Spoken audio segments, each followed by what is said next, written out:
Minutes late. Okay, I do apologize, folks. Starting just a couple minutes later here than I initially wanted to. First of all, thanks for coming out tonight. Welcome. It's great to be back here at PhreakNIC for the first time in, gosh, I think about 12 years. Yeah. Woohoo! Yeah. It's great to be back here, folks. My name is Patrick Burns, aka Laughing Boy. Is my motif. I go around the SE 2600 circles and I've been doing PhreakNIC. Was not here for the first one. I was here for the second one, which I think was 1997-ish. Sounds about right. Yeah. So eight. Okay. So I was for the second one. Yeah. So 19, 20 years. It's been a long time that I've been doing this. Yeah. I used to come on the scene here quite a bit, and I looked forward to coming to PhreakNIC every year. It was my thing. Yeah, it's great to be back finally here. A little bit about me, Laughing Boy, aka Patrick Burns. Again, been involved with SE 2600 since about 1997. Really, my forte, what I'm really best known for in the world outside of geekdom is I'm a paranormal enthusiast. Ghost hunting, paranormal investigation is sort of my forte. It's kind of ruled my life for about the last 20 years or so. I used to actually star in a TV show on True TV called Haunting Evidence. I was on that episode. What's that? Can you use lasers? Can you use lasers? Yes, absolutely. There are actually, they do like a laser grid for paranormal investigation to see if anything goes through and disrupts the laser grid. I've never actually seen it do anything, but they tell me that it works occasionally from time to time. So yeah, I was on this show called Haunting Evidence. It's on True TV. You can still find some episodes of it floating around out there on YouTube and such if you're interested in seeing me in action. I currently reside in Savannah, Georgia, where I continue in the paranormal, but now I get paid to do it. I actually run ghost tours nightly in Savannah, Georgia, and now I've just started my own company this past summer, so the boss can't tell me I can't take off for PhreakNIC anymore, because I am the boss, so here I am. It's great to be back here. But my real thing in geekdom here in SE 2600 is I'm a laser enthusiast or a laser hobbyist. You know, people say, what's your background in lasers? Just a geek, right? I just like playing with lasers. I think that they're incredibly cool. I have ever since I was a little boy, and I've been playing with lasers, laser light display since about 1992 for, I guess, 25 years. Wow, a quarter of a century. It's hard to believe that it's been that long, but it actually has been. Let's go into a little bit about the laser itself. Light amplification by stimulated emission of radiation. The whole premise of it, called stimulated emission, I know it sounds dirty, right? I swear it isn't. It deals with photons, not something else. The process by which incoming photon of a specific frequency can interact with an excited atomic electron, sounds dirty still, right, doesn't it? Or other excited molecular state, causing it to drop to a lower energy level. The liberated energy transfers to the electromagnetic field, creating a new photon with a phase, frequency, polarization, and direction that are all identical to the photons of the incident wave. So you get this laser beam going out. Of course, the concept of stimulated emission, proposed way back in 1917 by who else? Albert Einstein, right? So 100 years ago was really when Einstein came up with the whole concept that really is what makes lasers tick. Now, the laser itself was actually predated by a device called the maser, a microwave laser, microwave amplification by stimulated emission of radiation. It predated the laser by about 7 years. It was invented by Charles Towns in 1953. And it was a niche device, never really found widespread applications. They are still used for some certain applications today. They're used for timekeeping devices and atomic clocks. They're also extremely low noise microwave amplifiers that they use in radio telescopes and deep spacecraft communication ground station. I just love the picture of that thing. Look at how science fiction, how badass that thing looks, right? Cool. So don't really see the masers used too often, but they do have some limited niche uses. The optical maser was what they called the laser first when it was proposed. The patent was filed by Bell Labs in 1958. A graduate student named Gordon Gold published a paper called The Laser in 1959 and filed a patent that same year claiming that he had ownership of the device, that he had invented it, and ensued a 28-year-long patent lawsuit. Eventually, Bell Labs, of course, were the ones that won the patent to the laser, and the rest, as they say, is history. The first laser fired on May 16th, 1960 by Theodore H. Maiman at Bell Labs, and that's a picture of it right over there. It was called a ruby crystal laser. It was a solid-state laser, basically used a bunch of flash lamps to excite the synthetic ruby crystal. The stimulated emission would occur inside the crystal.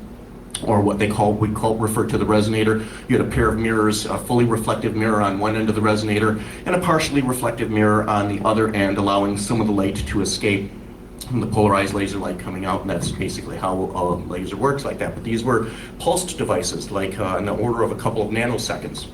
Not very long duration. The constant wave, or CW laser, didn't arrive on the scene until several years later. When the laser first came out, they called it a solution looking for a problem, which was really kind of funny. I mean, obviously physicists, scientists saw the implications of this device, and somebody knew that it was going to have wide-reaching applications, but what? What exactly were you going to use this thing for? And really nobody had any idea in the beginning. They knew that there were going to be applications for this technology sooner or later down the line, and boy, were there ever, right? Like I tell folks, it seems like everything in our lives has been impacted by the laser in some way, shape, or form. In fact, I've got a Google search that I subscribe to, and I get daily updates on laser applications, new applications of laser technology going out there, and it's mind-boggling to try to keep up with all this. It just seems like it is literally like every other day that somebody's coming out with a new application for laser that nobody thought of before. So really device that certainly has found its problems and definitely is a solution for those. So when did I get into lasers? Well, for me it started about 1992. Now, I'd always been fascinated by lasers ever since I was a little boy. Since I first saw them on television, I thought, oh, how cool, right? Something straight out of Star Wars or science fiction. But not for you, kid. Way too expensive. I had a catalog for, Edmund Scientific at my junior high, and I was flipping through it one day, and I saw that they had a helium neon laser for sale. And I was like, oh, how cool. And then I saw the price tag, and it was about $400 or $500. Okay, so we're talking $400 or $500 back in the early 1980s. Amplify that by cost of living, inflation, everything. Probably would have been, in today's equivalent, about $2,000 or $3,000. Obviously, I'm a little kid. I didn't have that kind of money. So lasers seemed like this far off, distant technology that I would never really ever get my hands on. Well, everything changed on a fateful morning.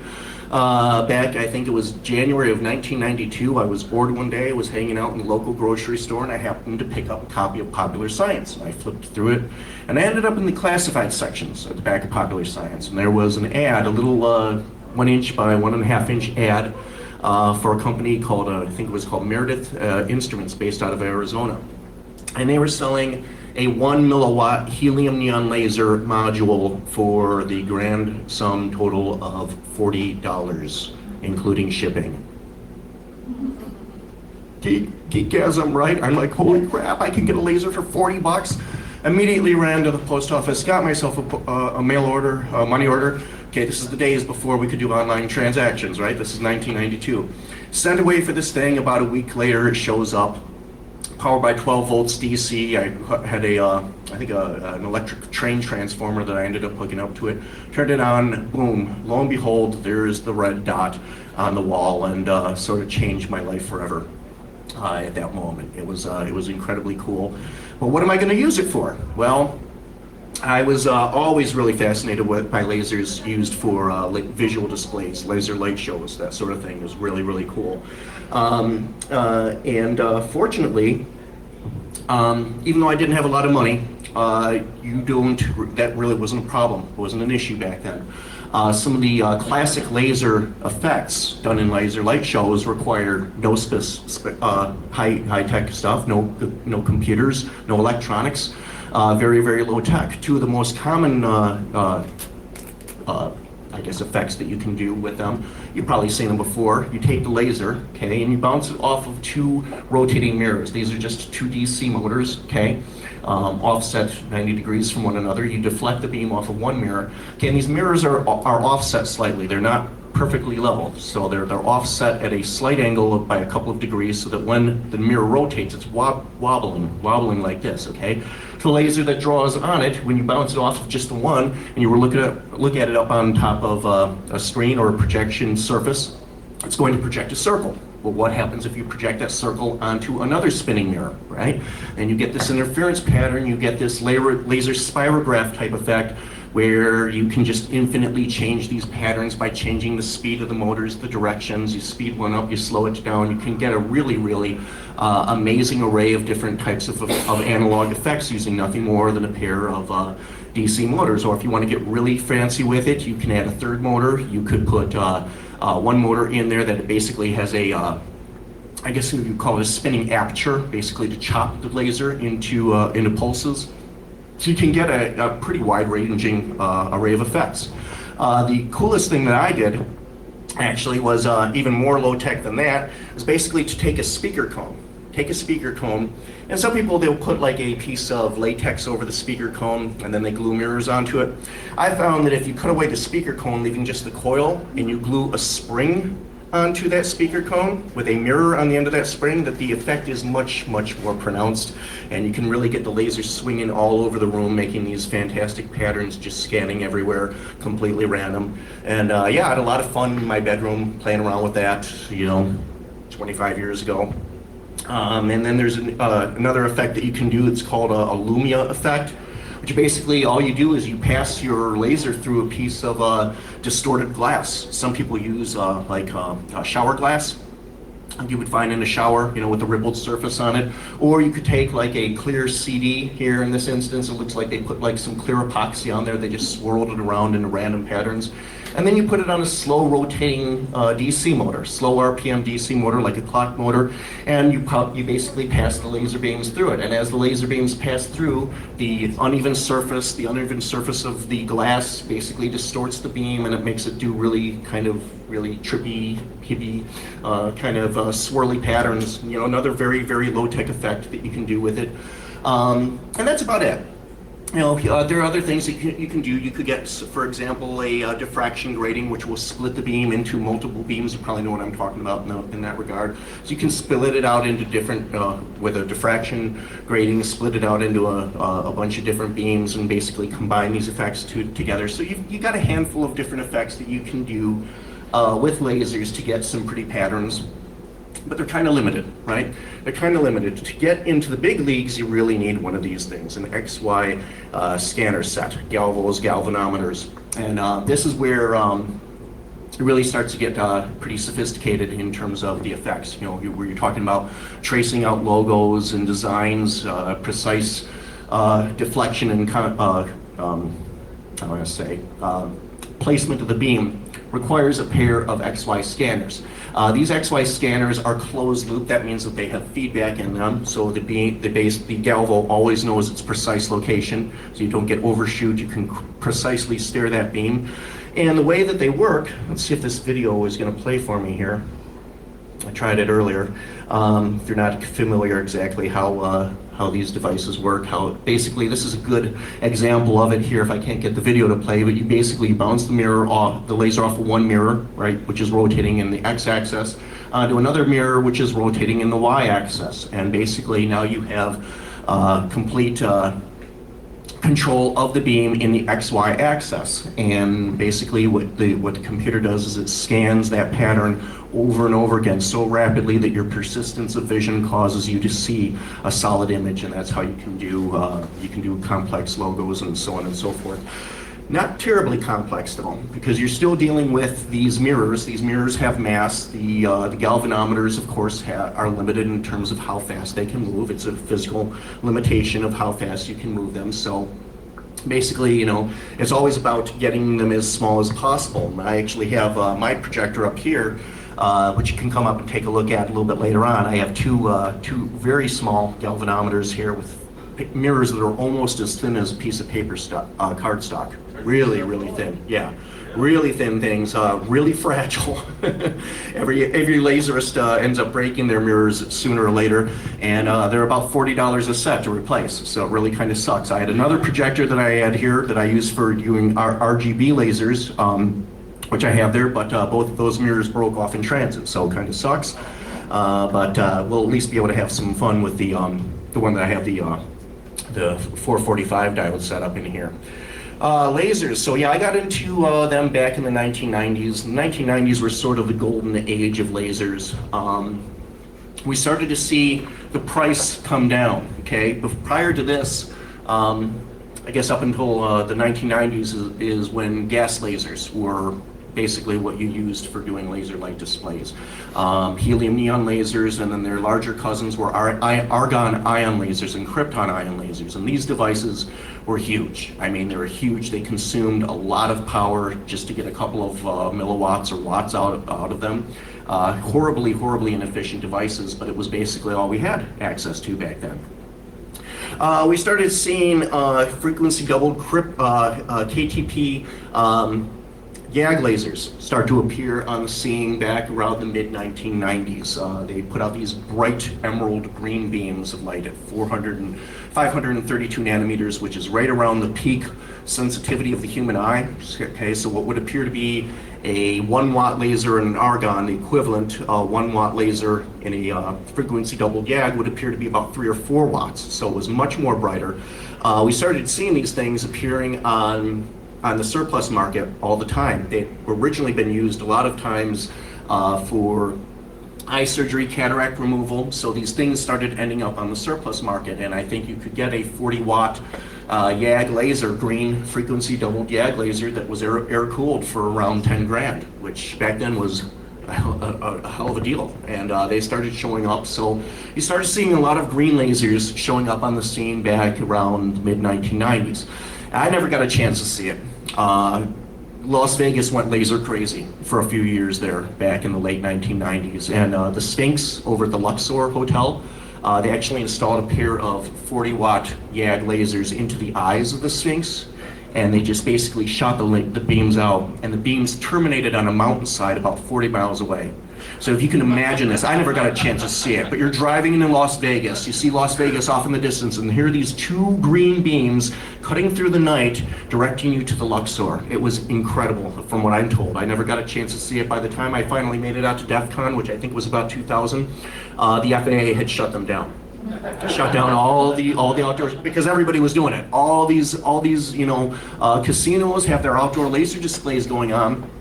And of course, there's a major airport, international airport, right there downtown Las Vegas. Now, the problem isn't so much, that kind of brings me to the safety issue of talking about lasers for display purposes. We're going to talk about blindness from lasers. Blindness from lasers. Are your lasers going to permanently blind you? That isn't as much of a concern. Permanent blindness is really as much of a concern when you're dealing with an outdoor laser display, especially when you're dealing with distances of miles. Okay, because all lasers are prone to a distortion that we call divergence. Okay, the laser in theory goes in a straight line, an infinite straight line. Of course, it doesn't do that. The beam does spread out, and we call this divergence. Now, you can overcome divergence using some optics, which are called collimating optics. They basically expand the beam initially, and then they kind of focus it back onto itself. You can overcome your divergence to a degree. All laser diodes, by the way, are prone to this. You have to use collimating optics on a laser diode. That's what that little lens is that screws on the end of a laser diode is for. But this is an aberration, I guess you would call it, that all lasers exhibit, is you're going to get some divergence. And by the time you're talking about a beam, that might be maybe a centimeter square in diameter when it exits the laser head, by the time it terminates a mile away, that beam spot could be five feet wide or more, right? Okay, so you're talking about blindness issues. You're talking about basically the CDRH measures the intensity of a laser in a 1 square centimeter area, which is about the same size as your pupil fully dilated in a darkened room. That's basically the metric that they use. And so you can imagine you have a 40 watt beam, right? A 40 watt beam that's 5 feet wide. How much power is actually going to reach your eye, the back of your eye, if it's only a cubic centimeter of that circle, of that space, right? So it's not a whole lot. In terms of permanent blindness isn't really the issue, but if you're an aircraft pilot and you're on final approach, and all of a sudden, right, you're in a darkened cockpit, all of a sudden, this light sweeps through there and it flash blinds you on final approach, that's a bad thing, right? And I completely agree with the pilots. You know, they're responsible for a lot of lives, hundreds of people who are on board the aircraft, you know, hundreds, thousands of people who are on the ground. There are a lot of lives, a lot of responsibility that goes into the hands of a pilot. And when they are on final approach, they have to have their mind has to be concentrated on what they are doing. They don't need any distractions. So yeah, the FAA kind of shut them down in Vegas after a couple of years of the insanity, and Vegas went dark. That light you see on top of the Luxor over there, that's not a laser. That's just a floodlight, which ironically is, I guess, okay, right? For whatever reason, the government is afraid of coherent light, right? Coherent light bad, but as long as it's an incoherent, highly focused source, I guess that's okay. Yeah, they turned out the Sphinx. I never got a chance to see it, which is really kind of a bummer. I really wish I'd had a chance to do that. Lasers at PhreakNIC. Yeah. All right, that's me circa 1999 or 2000, I can't remember which. Yes, I was much younger, much less gray back then. And that's me playing with my first argon ion laser. It was an American 60X model argon laser, air-cooled. You can see it's still a pretty hefty design there. It's a pretty big device. The gold box on the surface up there. That is the laser head, and you can see I have a gigantic 300 cubic foot per minute pancake fan on there to cool the thing off. Underneath that, on the bottom shelf there, that thing with the orange light on it, that's the power supply, supplying power to it. You could run these devices off of 110 volt outlet. I think it pulled probably about 10 amps, so yeah, about a kilowatt of power, and your output for the laser was rated, I think, at about 125 milliwatts. So yeah, you're dealing with a device that is horribly inefficient. Yeah, about 1,000 watts to get roughly about not even a tenth of a watt out, or roughly about a tenth of a watt out. So really inefficient devices. Really nice color. It was a bluish green beam, several wavelengths combined together to get that nice emerald blue beam, and those were the mainstay of the laser light show industry for probably a good 30 years. But this was an air-cooled model. I always worked with air-cooled ion lasers myself, just because once you start getting into multi-watt devices beyond about maybe 3 or 4 watts in power, you start dealing with having to work with 3-phase power. You are dealing with water cooling, where you have to supply these things with about 5 gallons of water per minute to keep them cool, which just, of course, okay, you've got high voltage, you've got lots of amperage, and you've got water involved. Scary, right? It really was kind of scary to work with these things, so I really wanted to avoid a lot of that hassle. And I traditionally always worked, when I purchased ion lasers, I was always working with air-cooled devices. And this was a picture of the American 68B that I had. I nicknamed her Big Bertha. That's actually not the same laser that I had. I tried to find an American 68B on Google, and that was the best picture I could find. You know, they say that the internet is forever. Not really. Some old technology that's out there. I thought I'd find tons of photos of the old 68B online, and I just I did a Google Images search, and that was the best I could come up with. Kind of reminiscent of what the device is that I had, and it was capable of putting out. Was rated, I think, at 2 watts, and you could briefly crank the power up on the thing up to, you might be able to get about 4 or 5 watts out of it momentarily for about 30 seconds before the thermal switch would kick in and shut it down. It was air-cooled. I had 2 gigantic 300 cubic feet per minute squirrel cage blowers on it to keep the head cool. Required 220 single-phase power. It wasn't 3-phase, it was single-phase, 220. But it pulled 220 at about, I think, what was it, about 40 amps. So do the math there. That's about 10,000 watts of power. 10,000 watts of power for about 2 watts out. Okay? That's really crappy efficiency. Yeah? Oh, I think something on the order of what would that be, about 99.99% inefficient, right? Most of your power is being consumed and being dispensed as heat. I likened using an argon laser. Imagine if you were to go over to your stove burner, turn all 4 burners on until they glow orange hot on high, and then use that as a reading lamp. Okay, that's about how efficient it was. Most of your energy is being expended as heat going up into the air, and so they were just really, really inefficient devices. But again, back then it was all we had to work with, right? Well, Big Bertha died a fiery death at this very conference. I think it was about 2004, and that was a VBD for me, a very bad day. Elanka remembers it. Some of the other folks, old timers here at PhreakNIC, remember it as well. Basically, in a nutshell, what happened was it had two airports where it would cool.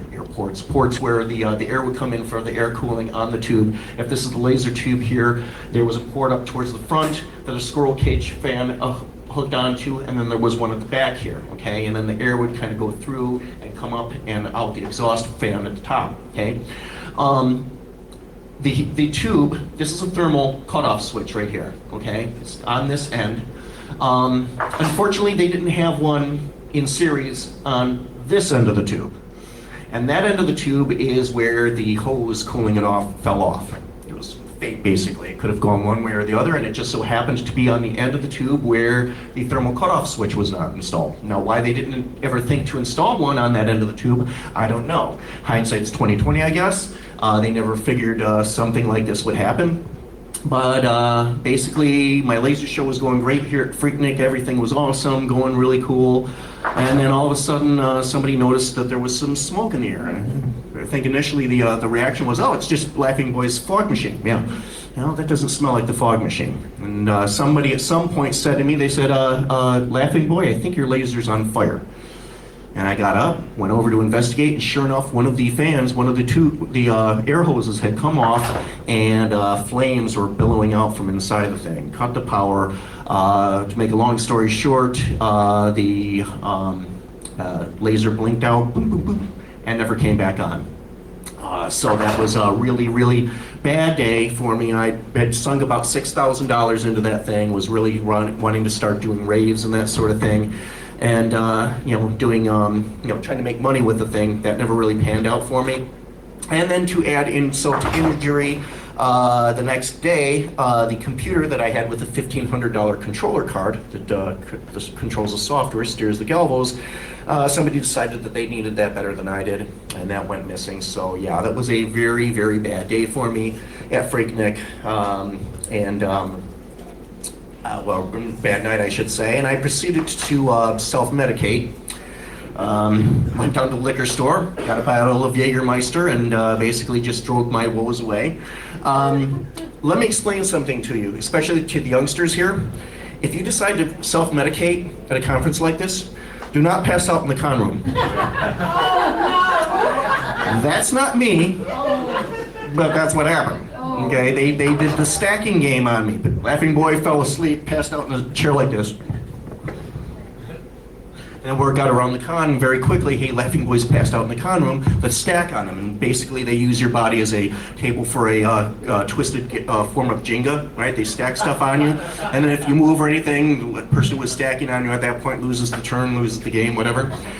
Yeah, bad night for me. All around, they drew on me with Sharpie. Again, that's not me. And again, like I said, fortunately, I did a search for those images out there. I can't find them out there anymore. I'm sure they still exist, right? Yeah, we can find it. Yeah, oh, that's okay. That's okay. Some things are better left unremembered. They're probably out there somewhere. But that was a very bad day for me, very bad night. And oh crap! Yeah. Shit, man. Email that to me, and I'll put it up here. So it was a sad day. It was a sad day. So basically what happens to me, I'm out. I got about roughly about $9,000 sunk into this out of my own personal income. I got a small business loan. I am out. I looked into having that laser head repaired. That was going to end up costing like $3,000. At that point, I was like, what am I going to do? I'm just going to wait. I'm going to wait.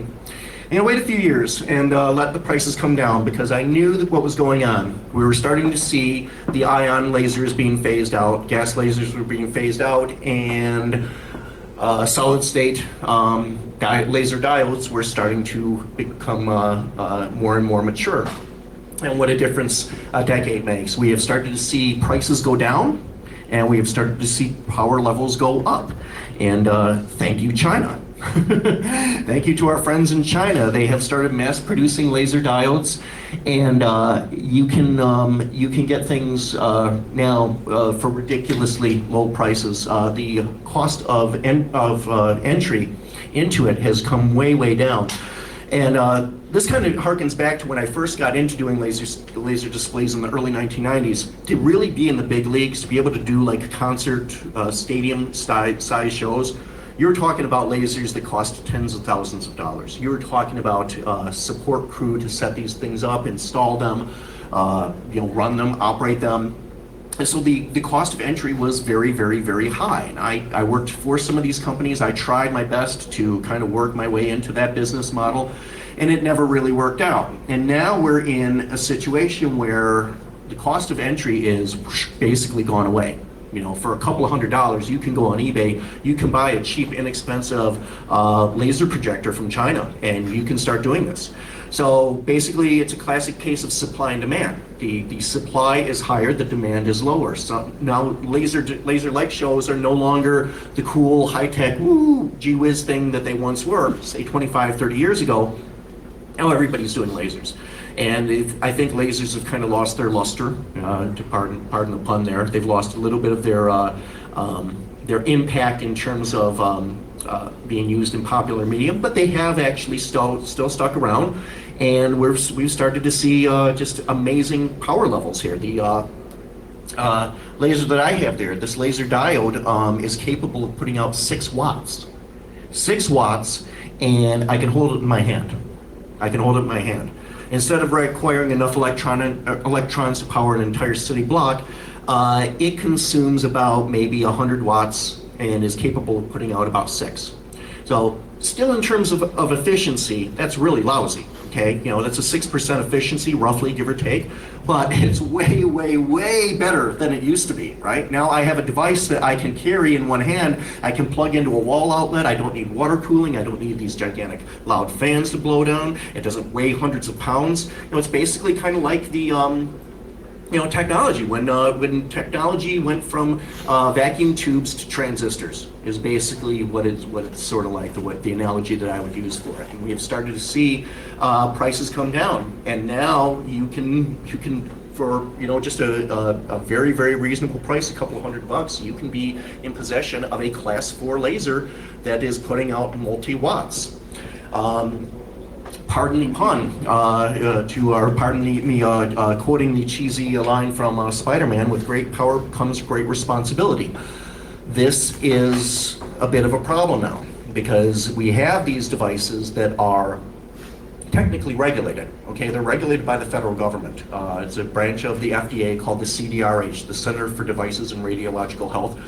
Basically what they do, they govern nuclear reactors, X-ray machines, microwave ovens. Lasers for laser light displays are a very small branch of what they do, but they do actually oversee this. And because they are a radiological device, they are governed by the federal government. And we have a situation now where there is a flood of these high-powered devices that have made their way into the United States, via China. Even though they are technically regulated, they're sold as components. And because they're sold as components, they kind of fall into this gray area where it is regulated, but it's not. So it can kind of slip in under the radar.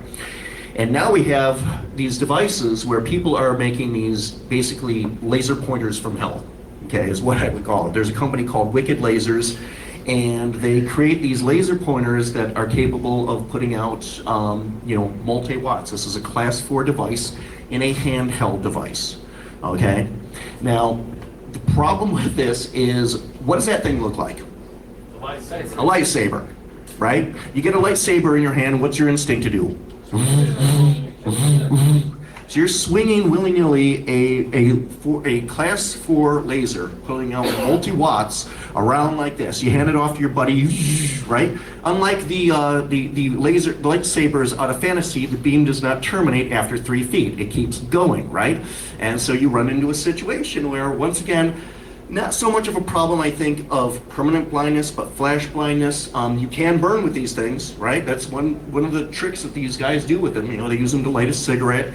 I think it's kind of ridiculous. I mean, yeah, they're cool looking, but for what purpose? You know, what purpose? And my problem with them is that because it is so prone to be treated like a toy, people are idiots, right? People are idiots. They get these things into their hands. They don't know how to use them responsibly. And my fear is that there's going to be a rash of instances where these devices have caused problems, and basically the federal government steps in and says, that is it, right? No more lasers. You're not allowed to have these devices anymore. And that's going to get to it. We're going to get into that situation. So I'm very, very concerned about that. If you do own one of these things, don't be an asshat with it, okay? Your instinct is to take it outside, is to take it up and shine it up into the sky. I don't think that's so much of a problem. Keep them off of low-flying aircraft, okay? This is a big problem.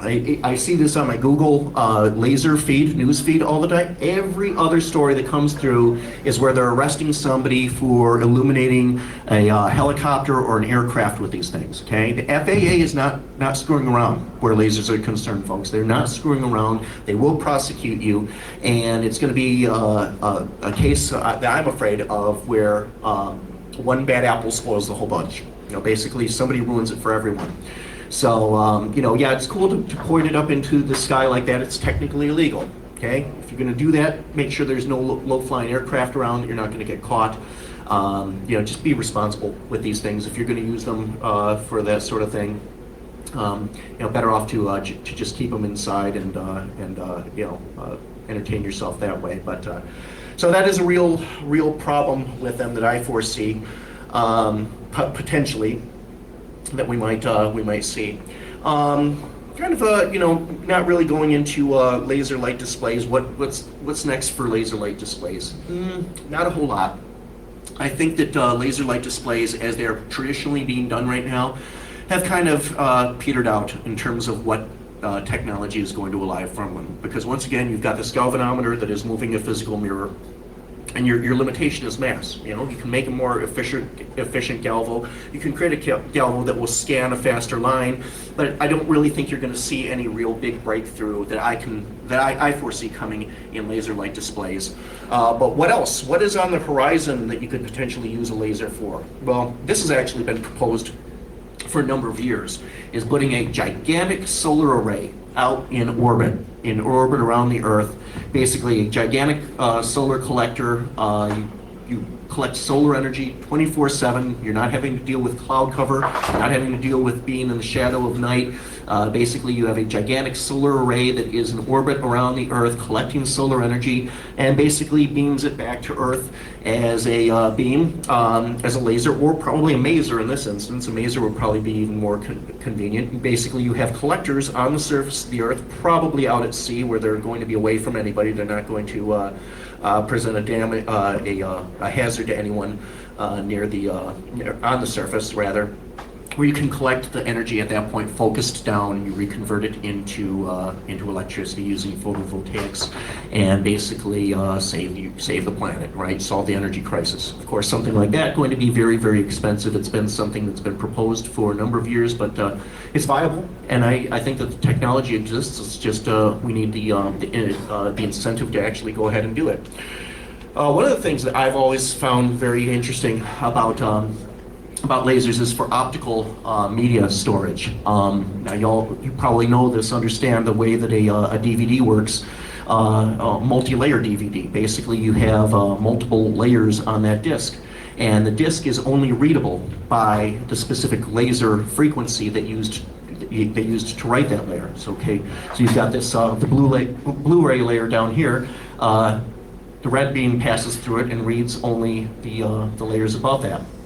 And you can do that infinitely, in theory. You could have a laser that is basically tuned, frequency tuned, and you could stack multiple layers. You know, I don't see why you would have to stop with 3 layers. You could do 100. You might do 1,000, 1,000,000. Who knows? You know, what the theoretical limitation is. But I've always found that kind of fascinating. Is that that particular layer, in theory, is only readable by that particular wavelength of light. And of course, you're talking about a laser. You have trillions of discrete wavelengths that you could select from. So, in theory, again, you could create an optical disc that basically has an infinite amount of storage on it, which is kind of cool.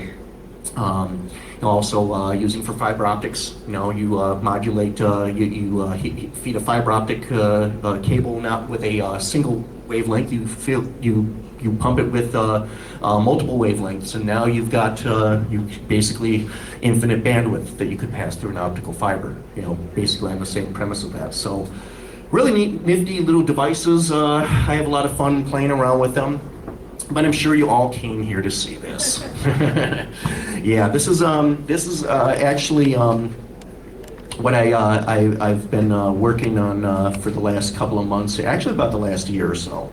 I got off to a slow start. I told you I was out of doing laser displays for a number of years, and then I got a couple of these laser projectors off of eBay.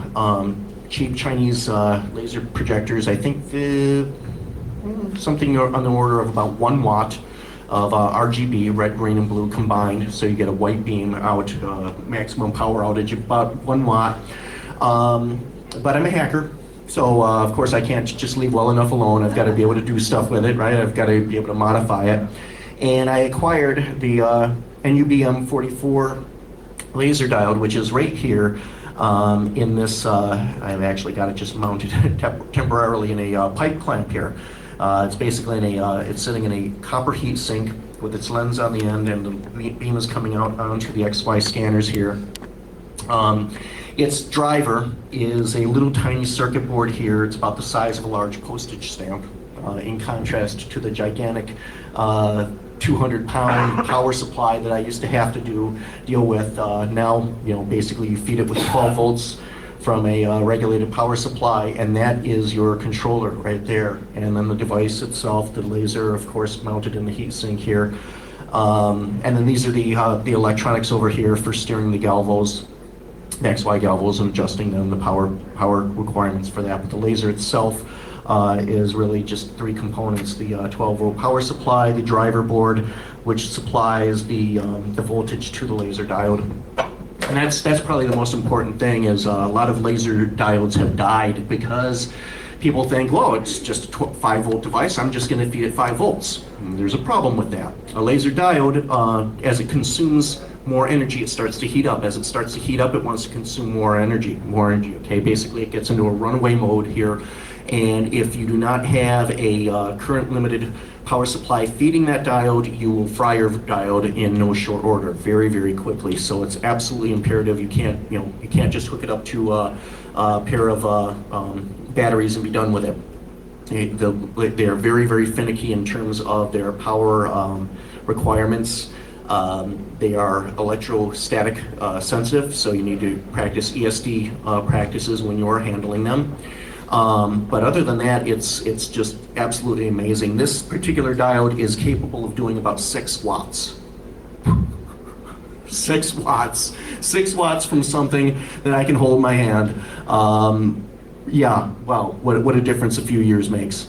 It just kind of blows me away in terms of the power levels that we have here, that we're dealing with. In fact, you know what, I'm going to go ahead and let's just adjust this, since I don't really have the galvos aimed really well. Let's go ahead and apply some power here to it right now. Okay. So there it is. Nice, ooh, pretty, right? Yeah, how much power is it putting out right now? I don't know exactly. I know that the driver board shipped when I bought it from the guy. It's supposed to be tuned to about 6 amps to get your maximum power outage out of it. He said you're going to need to do that yourself. He said it ships tuned to about 2 amps. So if we're going to say that the power outage on it is linear, right out of the box it was doing about 2 watts. I did tweak it a little bit.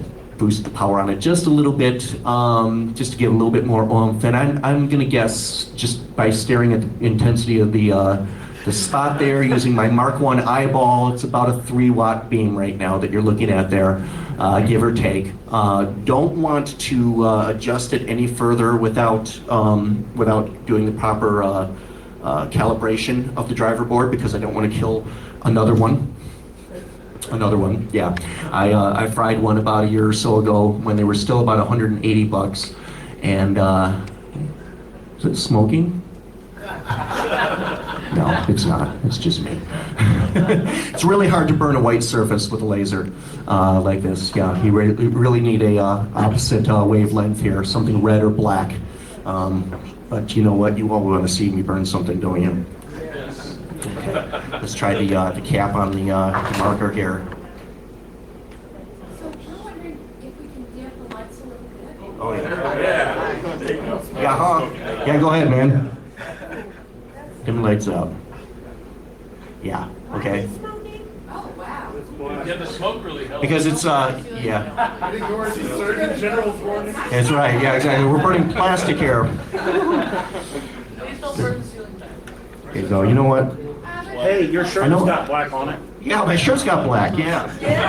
I was twigging the thing, and it was actually burning stuff on the kitchen table. It was like, my wife didn't see that, thankfully. She'd have killed me. I know I'm not supposed to have a fog machine here, but Tell you.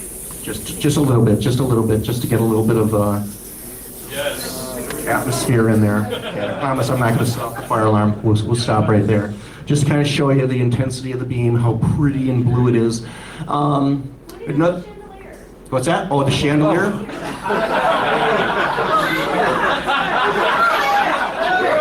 Have you all signed a waiver? Yeah, the chandelier is going to be fun, I can tell you right now, because of the diffraction. All right. Okay. Okay, good. All right, let's see. There we go. Pretty. Yeah. Yeah. Actually, the old school laserium out in LA. Used to be at the big observatories out there. They used to run laser shows since like back in the early 70s. And they would send one of their guys around. He would literally go around town, and they would say, just go and find like something distorted, get like a crystal out of a chandelier. It would basically go on buying runs to find like glass that they could use to diffract, to make different effects with the beams. So yeah, it's really pretty. It's really pretty. Whoops. It just Did you shine 2 lasers into the chandelier? So there you can see the intensity of it. Yeah, like I said, it's doing about 3 watts or so. Like I said, watch how quickly we put this into the beam, and then it starts to smolder. Yeah. So it's amazing. Is it less powerful? Yes, absolutely. You know, and that is one of the things that the CDRH does look at. You know, if you're scanning the beam very quickly, you can take for example, you could take a 40-watt beam. You could take a 40-watt laser beam, and you could scan it fast enough that it would be within the legal limits of what the CDRH is, which I think is. Lower than 5 milliwatts per centimeter squared is what it has to be. The average power has to be lower than 5 milliwatts per centimeter squared, average power. And of course, yeah, you can scan a laser beam fast enough and achieve that kind of power, but the CDRH, it's a 4-letter government agency, CDRH. Right, the government wants everything taken into consideration, right? How fast is it scanning? What's its amplitude? What's its angle? What's its wavelength, right? They want to know what color underwear you're wearing, pretty much. They want to, I'm just kidding about that. No, but they really do. They want all the variables taken into consideration.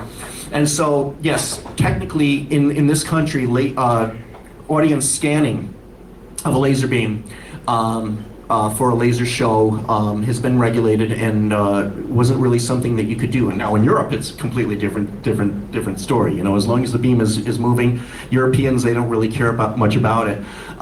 The reason that lasers started getting regulated in this country for laser displays started back in the 1970s with a band called the Blue Oyster Cult.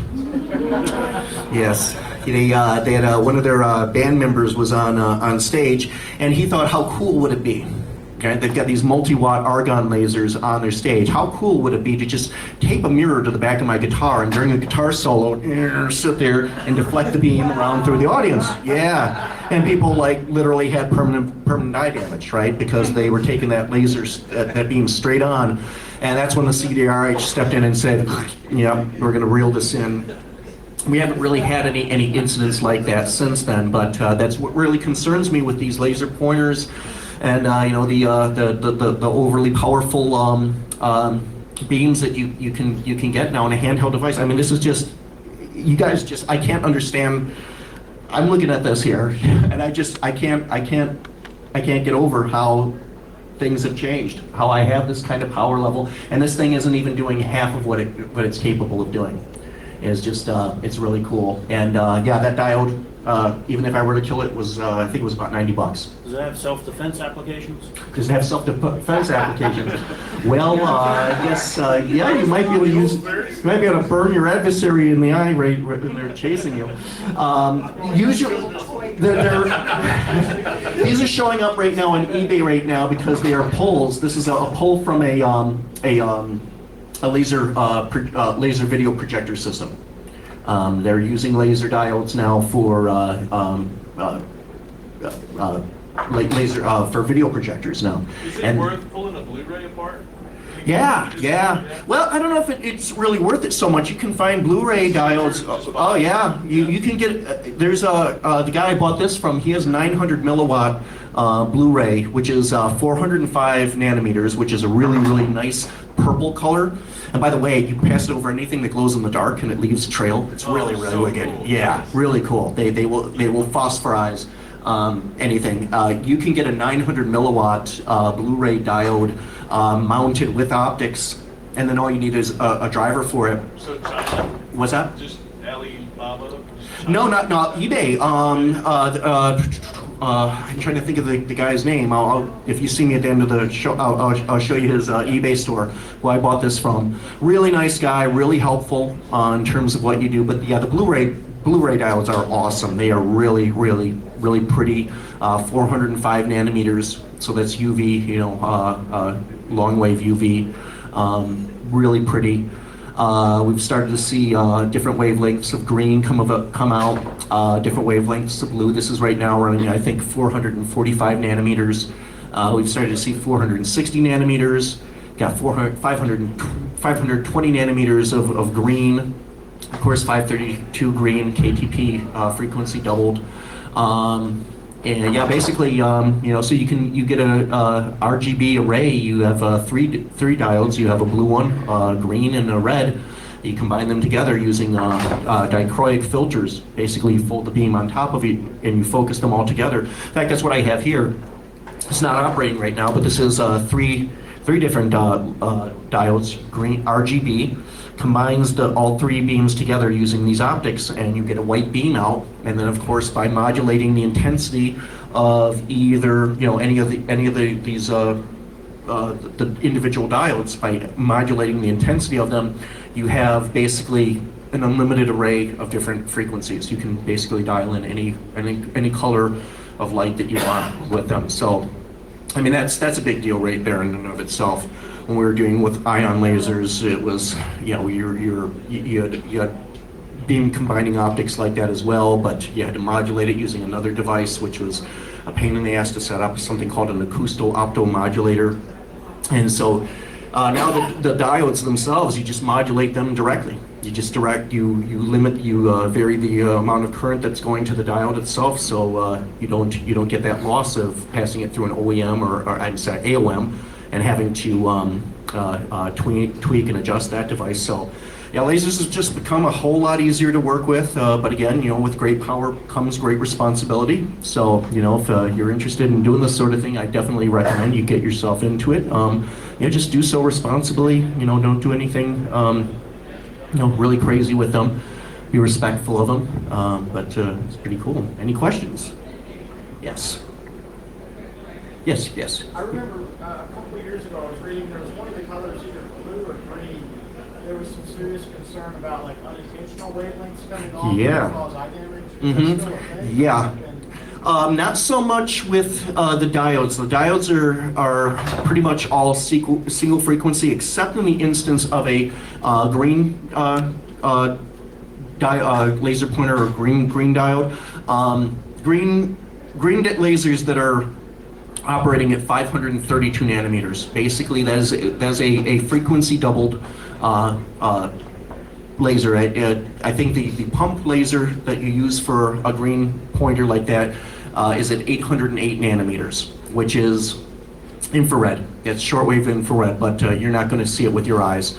And basically what ends up happening is they pass that through a frequency doubling crystal is what they call it. So they basically, they raise it up to, it's kind of weird. They take it from 808 nanometers, they pump a crystal that lasers at 1064 nanometers, and then they cut that frequency in half, they bring it down to 532, and that's where you get that bright emerald green. Okay, so if you've got a 5 milliwatt laser pointer, you're probably pumping that thing with a watt of power, 1 watt of power. There's a 1 watt, 808 nanometer laser diode at the back of that thing that's pumping that. Now they can put optics in there. They can put filters in there. You're supposed to filter out those infrared frequencies. You don't need them. You're supposed to be filtered out. Some of the cheaper devices that come out of China save a few bucks here and there. They don't always put that infrared filter in there. So yes, you're not just dealing with green wavelengths. Now you've also got infrared, which of course you can't see. So the laser beam is there, but you don't even realize it. So what looks like a 5 milliwatt laser could be a lot more power coming out of it if they don't have those filters installed in there in front of the diodes. So very good point.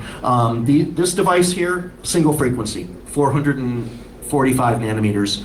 Most of the new lasers that are being developed now, most of the diodes that are coming out now are single frequency, but you still do have those frequency doubled devices that are still out there as well, and that is definitely a cause of consideration, and concern. Good point. Yes. Is there something to look at to avoid those when you're buying the labels? No, and not unless you take it apart. Not unless you take it apart and you go to see if the IR filter is in place. And most of the time, if you're dealing with a diode, everything's sealed up anyway. You're not gonna disassemble that thing without getting out the Dremel and cutting into it, so you won't even know. The only thing you could do, well, you could if you had I guess you could measure the frequency of light coming out of it. If you had a spectral analyzer, you could do it that way. But of course, those are very expensive devices. I would stay, if that was a cause of concern, I would stay away from 532 nanometer devices. I would go for 520 nanometer. That's a discrete diode that puts out that frequency of green and only that frequency of green. Very good point, though. Oh, yeah. I know. And else? No one else. Okay, well, folks, I just wanted to let you know that I'm going to be hosting. We're going to be doing a little something fun here in our room tonight. Room 242, about 10 o'clock-ish, give or take. We're going to watch Tron Legacy, the drinking game. The rules are very simple. Anytime you hear a song by Daft Punk, you take a drink, which means we should be hammered about 15 minutes in, right?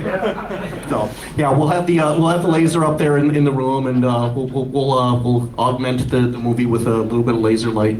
I don't know, maybe they'll let us borrow one of the projectors or something, take it up there, or we could do another con room here or something. But yeah, I didn't see anything on the plans here for later tonight. So look for the room with the bright blue flashes coming out of it. Anyone else? Any other questions? No. Wow. All right. Well, I think that covers it pretty much. And I'm gonna. Do I have anybody else coming in after me here? Lighting talks. Okay. Okay. And that's at what, 10? It's now. Oh crap. I'm sorry. My bad. All right. Let me get out of your way here, guys. And Thank you. Thank you, guys. Rock on.